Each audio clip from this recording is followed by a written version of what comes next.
Hello and welcome to Building Brand Gravity. This is Anne Green. I'm a principal and managing director at G&S Business Communications. And for this episode, I am delighted to be interviewing a friend and colleague, Luke Lambert, who is the CEO, president and CEO of G&S currently, and will soon be retiring. So Luke, welcome to the show. Thanks for joining us today. Thanks, Anna. It's great to be talking to the soon-to-be CEO at G&S. That's right. We're going to do a little trading places here.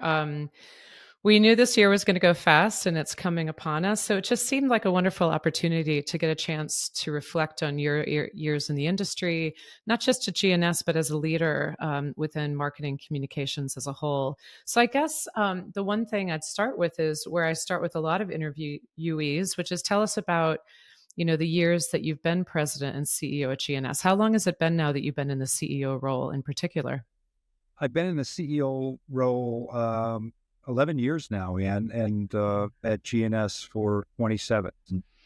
Yeah, that's amazing. That's amazing. So, as you come to this end of the chapter of your agency leadership, it's always interesting to know how people became a leader in the first place. So, how did you start to move into organizational leadership within an agency, in addition to the client work that you were doing for so many years?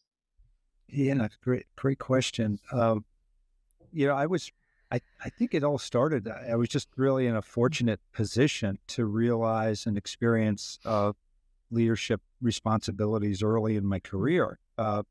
Really, on the agency side, I was in those first couple years, and that was really for a couple reasons. One is it all starts with client service. I had some pretty strong client relationships and a lot of strong support from my clients. And then, opportunities just present themselves and you find yourself able to jump in to fill an account leadership position or a gap when those opportunities open up. So it's a great question because I don't think it's not a one size fits all answer. Those early moments for me, when I reflect on it, are really kind of define my desire to look for and aspire to leadership roles throughout my career, outside of the agency world too.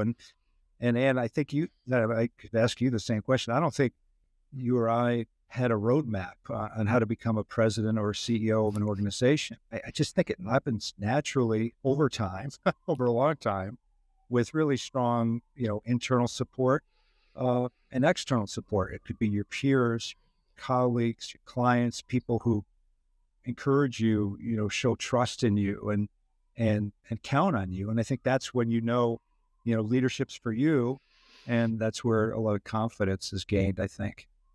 Yeah, it is interesting how I think when I was younger, I looked at those in leadership positions and figured that they had planned to be there, that was and certainly that's the case for many people. I joke that I'm more of an accidental CEO because it's just something I allowed to evolve over time. But you're right. You have opportunities and you keep taking them and you get excited about it, Yes, and you get medically. excited about, as hard as it can be, you get excited about what it means to work with people in that way.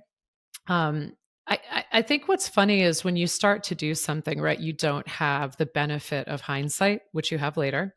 I Right. used to joke with folks that sometimes it's like looking through a piece of Swiss cheese. You can see a hole and a hole, but you cannot see the big picture.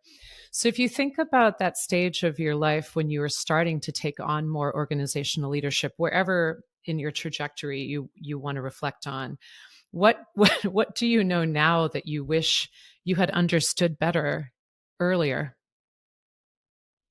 Yeah. Boy, maybe not a typical response, and I would think, but I think probably the biggest learning for me over time that I wish I knew earlier on when I first became a leader is just how close my connection needed to be with the financial discipline within the organization. Let's face it, we started out as communicators, right? I was a PR journalism major. So it's not something you think about necessarily when you first become a leader, but that link is so critical to your success early on as a leader.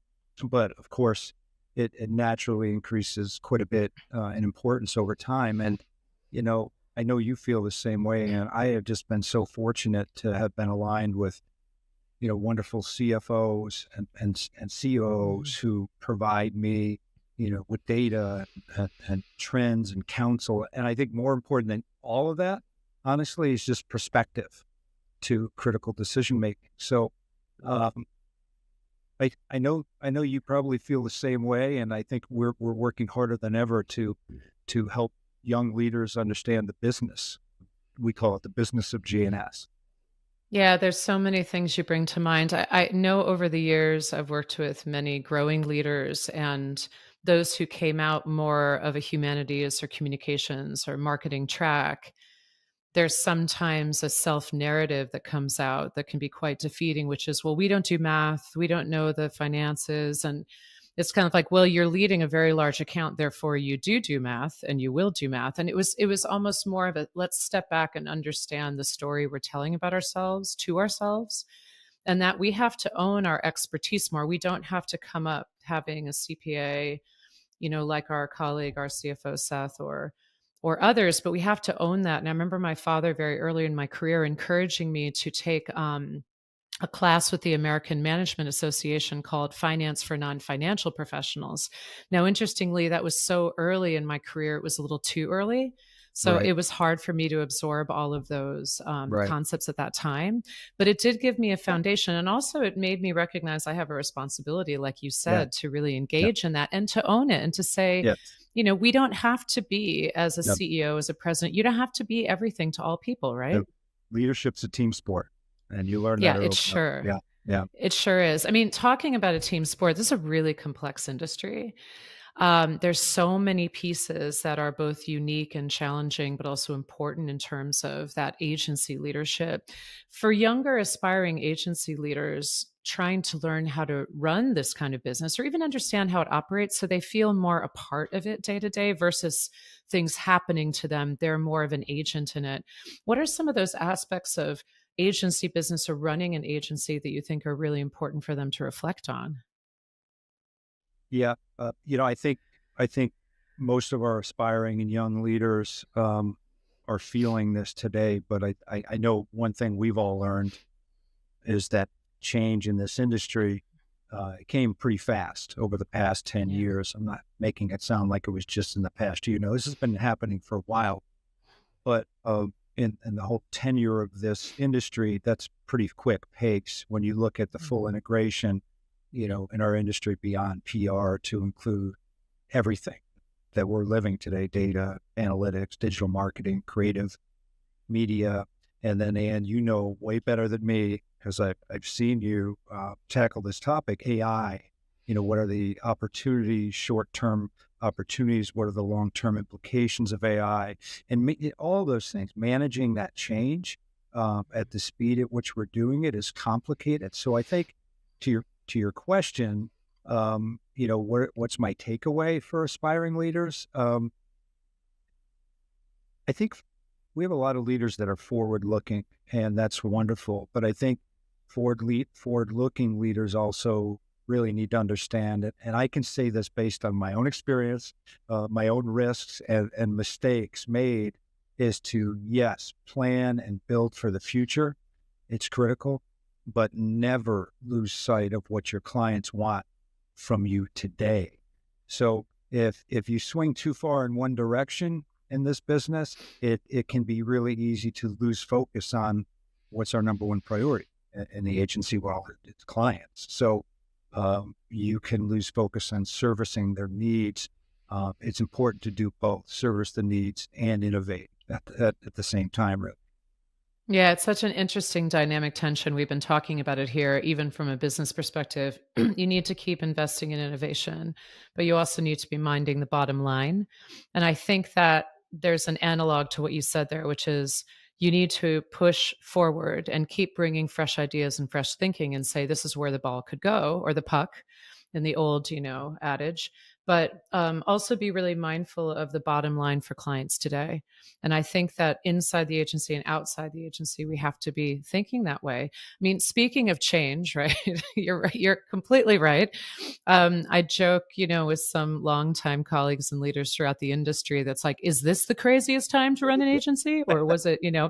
5 years ago? Is it tomorrow? Right. I mean, the world as a whole, the geopolitical issues, change in technology, people management, post pandemic. It's just like the list goes on and on and on. So let's roll the clock back to when we started our career. I started, in full disclosure, in 92 as an intern, 93. So I'm 30 years.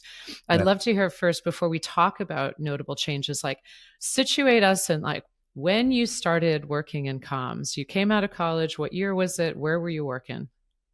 Yeah, it was 1986, and Yeah. and I joined a firm a little smaller than they are now, G&S, and that was a lot of people don't know that I was with G&S for just a couple of years and was gained some wonderful agency experience and then left and I was gone for about 9 years and I went to the corporate side. I worked in the technology industry and stayed in public relations, but also morphed into an advertising role as well. And then went to the consulting business as well, the consulting side at a multi-regional accounting and consulting firm. And so I've seen change happen in multiple industries, whether it be consolidation or technology, and it's been the breadth of experience I'm very thankful for. That's amazing. And I think I've been agency the whole time. I remember Kim Sample of the PR Council once calling herself an agency animal. So I guess that strikes me too. So I think it's wonderful that you had a view on both sides of the aisle, so to speak. So when you think about this arc of change, and there's so many to speak of, what are some of the changes in our field specifically, let's say integrated marketing communications and all of its spokes off the hub of the wheel, that have been most striking to you as you look back?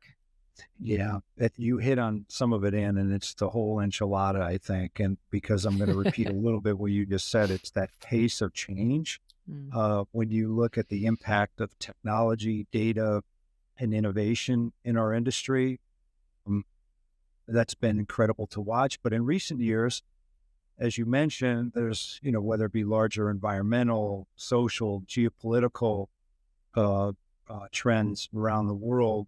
Uh, to me, I don't know, maybe I'm just more in a reflective mood these days, but the world seems smaller than ever, and this year in particular. So I know I can safely say, because we talk about this in our industry, that our clients, CEOs and CCOs, have more on their plates than ever. You put that against the backdrop of distrust in government, distrust in media, misinformation in general. I feel like the stakes are higher. The pressure on our clients is greater than ever to find their voice, to find balance internally and externally, so that they can regain trust with obviously their customers, but also their employees. So this is not a new dynamic. It's, you and I have talked about this. The industry is probably the most significant dynamic we've been talking about as industry leaders for some time now. Yeah. But it just gets more and more complicated. Think about just the past year.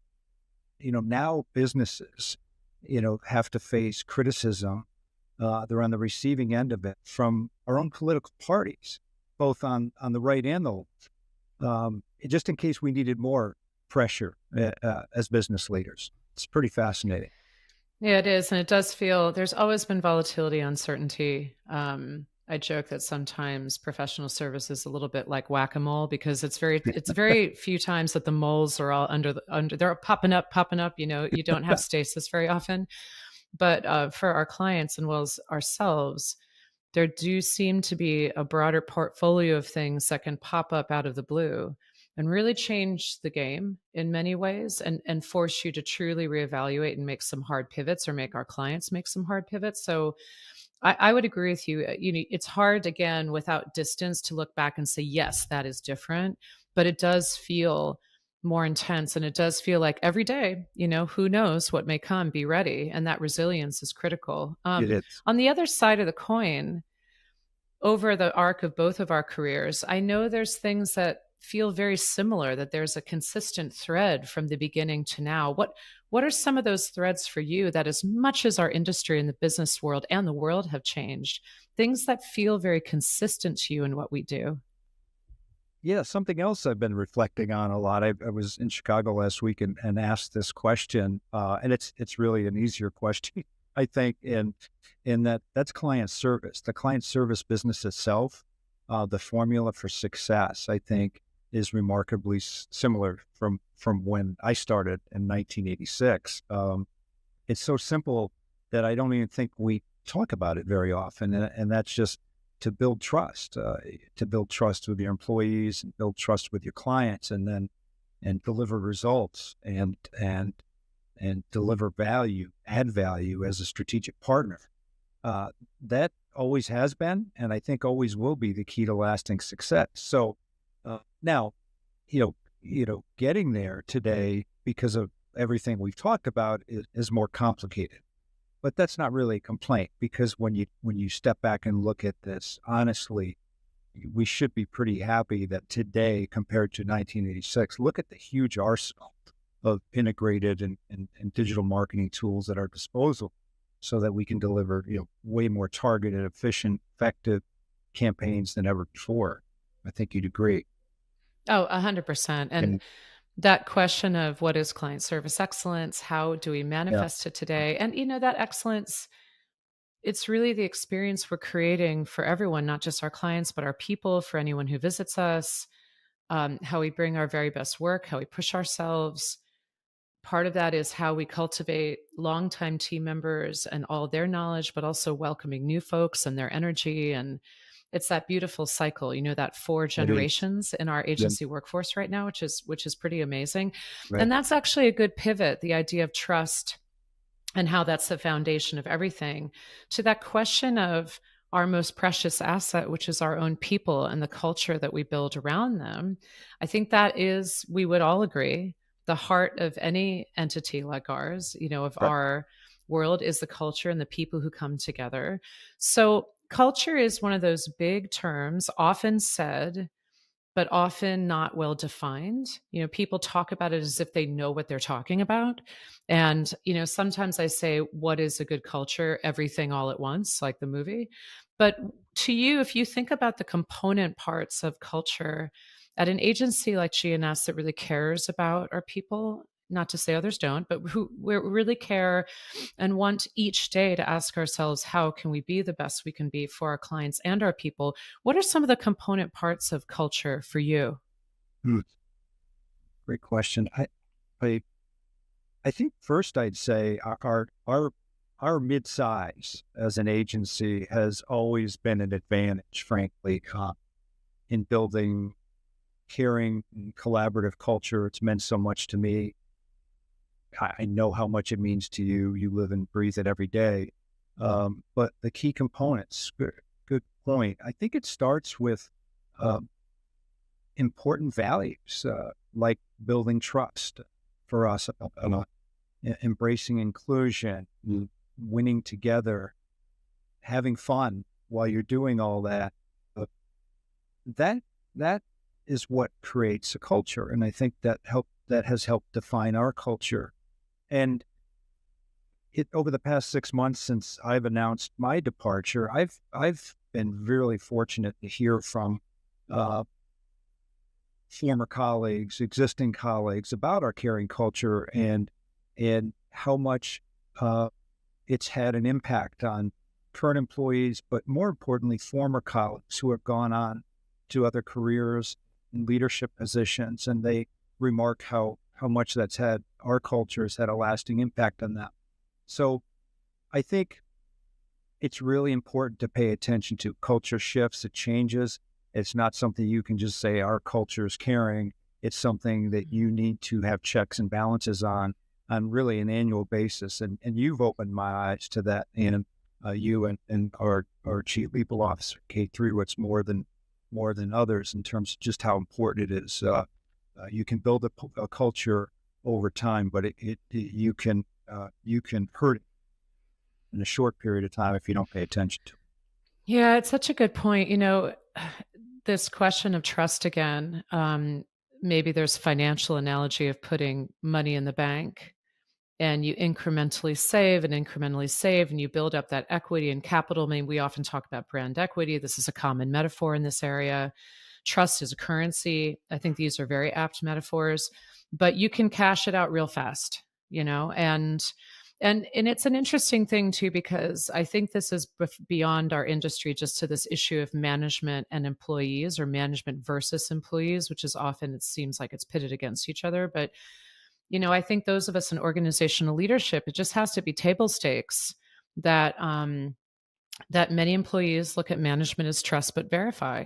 You know, you need to build up that equity, but you have to know too that there's going to be a skepticism even in the best culture. And I think that, you know, one of my themes this year is hold less tightly, like be less invested in certain things. And I feel like we don't have to hold tightly to this thing of, well, why don't you trust me? Don't you know what we're doing? It's Yeah. like more like, well, trust but verify, and let us keep proving it to you every day. And it's not Yeah. easy, but I think it's important, you know. Yeah. You've helped me on that, Well, with and that vice outlook. versa. And yeah.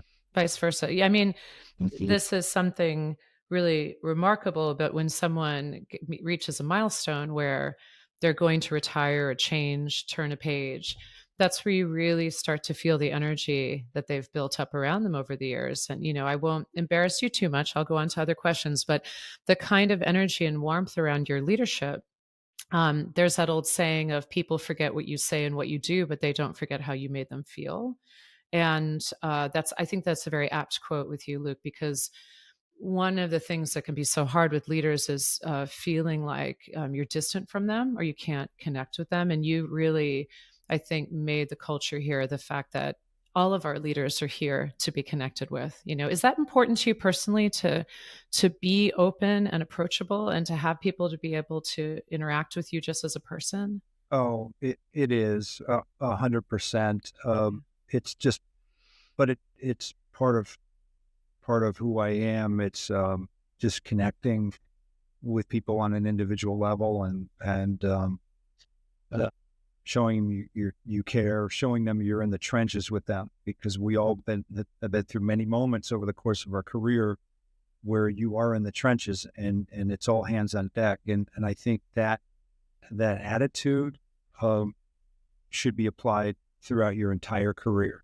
Uh, and I think the biggest compliment I've always gotten is, you know, you'd never ask anybody to do something that you wouldn't do yourself or with them. I could not agree more. And isn't that the heart of client service too? You know, It is. it's really a mirror. It reflects back and forth. So I talked about the generations. I find it very funny in society, in the business world. There's always this sort of like generation this, generation that. You're like this, you're like that. You know, I experienced that coming into Burson Marsteller in the early 90s, where everyone was trying to dissect Generation X and they're slackers and they don't seem to be interested. I'm like, I don't know. All my friends and I are working 1,000 hours trying to survive in New York. But we've got boomers, we've got Gen Xers, we've got millennials, we've got Gen Zers. Soon we'll have another cohort coming up. There's all this talk about the difference between, and Right. some of it is age and life stage. But what do you see as consistent, or the through lines of our teams across generations? What feels consistent to you in terms of how everyone is showing up for the work we do? Yeah, boy, I love your observation on the generations. And Yeah. I think we subscribe um, to the same line of thinking here, because I've never been a fan of generational labels. I think they've been a lot of fun over the course of my career to talk about. You to see them in segmentation presentations from that standpoint. But the whole premise behind it is to make an assumption about a really, really large group of people. and and yet, as you just asked me a minute ago, the premise that I've subscribed to as a leader and as a person is to not do, rather find out what makes individuals tick, you know, what experiences have shaped their lives, and more than anything, gain their respect by building relationships, especially without barrier to, you know, your role or title. And I think when you approach leadership that way with employees, they're all in with you, and it it's amazing how hard people work that join GNS. I mean, it they are all in. And this year in particular, this has been a year of, you know, all kinds of twists and turns and ups and downs. And our people have been all in from day one, helping us uh, uh, address challenges, tackle their client work with pride, looking to win together. It's just amazing to me to watch, and Yeah, I I'll couldn't miss agree more. that. Yeah. Yeah. No, and we'll miss you being a part of it. This actually, you talking about all the individuals that make up this company and all they're bringing of themselves. And I think that it's really important we talk about something that's been a true passion of yours and not just optics, not just surface, but really deep, much deeper. We've had a chance to talk about this a lot, which is what it means to really engage in these words diversity and inclusion and equity and belonging in a corporate setting as part of a larger society that has structures and systems in place that have not been very examined over the years that really make it a very difficult and very negative experience for many of the people in our society and how we come to terms with that. And obviously, there's a lot of issues and attitudes and politics around this. But, what I'd love to understand, as you've put a lot of personal time and also capital, like personal capital, business capital, and financial capital of the company into these efforts, um, what do DE&I efforts mean to you in an agency context like ours? Well, it's a really good question. Um, I've always started, and this, and from day one, I can remember, when our initiatives started in 2015. I've always started with the business premise, that, and this is what it means to me. I mean, we are running a business, and I never lose sight of that. I'm an agency, or I'm leader of an organization. Doesn't matter what kind of organization. So if you're going to embark on something, like a DE&I initiative, you have to clearly state to your organization that we're doing this because we want to create a better, more understanding, more inclusive culture at the organization. Why? Get right to the why. And because diversity of thought, diversity of experiences of our workforce, what does it do? It makes us more creative. It makes us more competitive. And if we are, we're probably going to win more as a result. And I think for me, and this is where I take so much out of it personally too, it will help us better understand the world around us, which we could all use a helping hand there right now. And so it's, when you sum it up from a business premise, it's pretty powerful, and it's hard to not sign up for that. I think that's so important to reroot it in the why and what it does. I talk about the business as a tapestry, and it's not like there's a thread over here that's DE&I. It's really how it weaves into everything, makes us better business people, makes us better managers, makes us more trusting, lets us fly, takes friction out of the Right. system, Right. improves our communities, gives new opportunity, fires us up, gets us out of our silos of our own experience. But I think you're right, especially in these days where there's pressure, like you said, outside pressure on Yes. organizations that's more politically driven, or maybe I think it's even more mercenary of people, trying to position themselves. It can be hard for folks that way to stay connected to it. And I think that why really helps. But in terms of your insights, so as we've worked to sort of move this along and manifest it and keep making progress, what are some of the insights you've taken away from that work, both the hard things and the things that we've celebrated? Yeah, I think, well, the first insight was, uh, hit the business premise right away, and Hmm. we just talked about that, so I won't repeat that. But Yep. I think the thing we learned early on, I've been really blessed to have some amazing people to lean on in our industry. Uh, Cheryl Battles, Rochelle Ford, more recently Carmela Glover, you, Ann, and Kate, our chief people officer. Um, and I remember Rochelle telling me, uh, that you need to start by truly before you embark on an initiative, with around diversity, equity, inclusion. Start by understanding your current culture, because if you don't do that homework, it's gonna be impossible to create a welcoming and productive place where open dialogue about DE&I resonates from within the organization, and that's just so critical. Um, and then I'd say the other thing is you have your ups and downs, and so when progress is not going the way you want, um, I think it's important to, much like we do client satisfaction and performance evaluations, do an annual employee engagement survey so that you can each year understand how you're doing in this area, both from a culture standpoint, but from a DE&I perspective as well. So those are just two insights that come to mind first and foremost. No, I love those. I would add to it, representation really does matter. So the numbers really do matter, and you can't lose sight of those, but you have to go hand in hand with the inclusion piece of what does it mean to create a space that people want to stay and feel seen, and how do Right, you build trust? And again, I strongly feel that means we just become better managers and better at people integration overall, right. no matter what your intersections of identity are. But that's why I'm Yes. excited. We'll be embarking on a real push around inclusive leadership driven by Marjani Williams, as you know, our VP of DE&I, and Kate Threewitz, our partner and head of HR, and our task force has been involved in it. And I think it's going to build on so much of what you've envisioned for this, Luke, and in trying to help us have those breakthroughs where we'd have staff say, oh, well, I did these great trainings on implicit bias, but how do I actually bring this into my life? Well,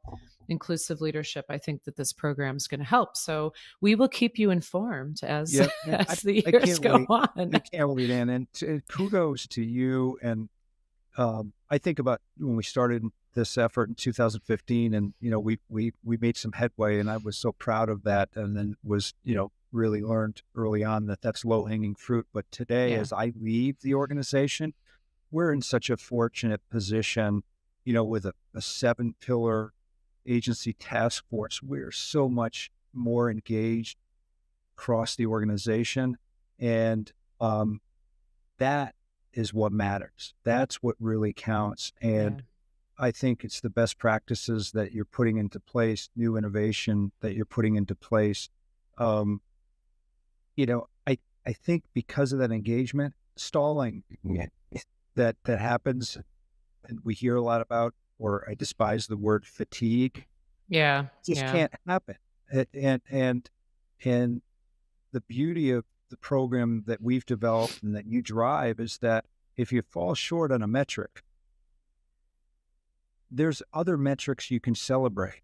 And Hmm. in other words, you're always moving the ball forward, and you Yeah. have to be moving forward. We always say you have to have your foot on the gas, but it's really, you have to have multiple initiatives moving forward to measure success.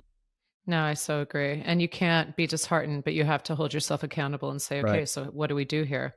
Right. Um, so I hate to acknowledge it, but you're departing GNS soon. Um, I just really have so enjoyed our 5 years of working as colleagues, and the many years I knew you before that and would run up to you at the PR Council meetings and say hi. So, what are some pieces of advice or counsel you want to leave the firm with, and the industry as a whole, as you move on to whatever the next exciting thing you're going to be doing? Thanks, Ann. You've been too kind this year, but and you know this. I think the you and I talked a lot about this over the last 6 months. But to my GNS colleagues, I think that there's a reminder that this leadership transition, me leaving, presents a really natural and wonderful opportunity at the agency to feel new energy, to feel new thinking, provide more leadership opportunities throughout the organization. And I think the whole team needs to capitalize on it, and so that it can benefit all employees. It can create and stir growth. And I think that's what this is all about. And I think this is something, I know you're going to agree with this. It's sometimes lost in industry. I don't want to say just our industry, but industry in general, where executive turnover often feels really abrupt, and Mm, where perhaps communications is less focused on immediate opportunities that the change provides. And I think we've got a great opportunity to focus on those things and what new things will stir. And then for the industry, what an amazing industry. How do you impart words of wisdom to some of the most sophisticated and collaborative minds, really in any industry? And I know I'm going to continue to lean on my friends at Page, for instance, Mhm. because they provided such a deep reservoir for me of Yeah. knowledge, ideas, friendships. Um, but I guess if I had to uh, humbly give some advice, I'd say from a 10,000 foot view, I'd say remind all my colleagues to continue to rise above the divide and the conflict Mhm. that defines really so much narrative out there today, and remember that each of us are in really unique positions in industry, to listen, uh, to listen to our clients, to help hear the disparate voices that are out there, and help opinions come together to find common ground. And I think that's pretty lofty, right?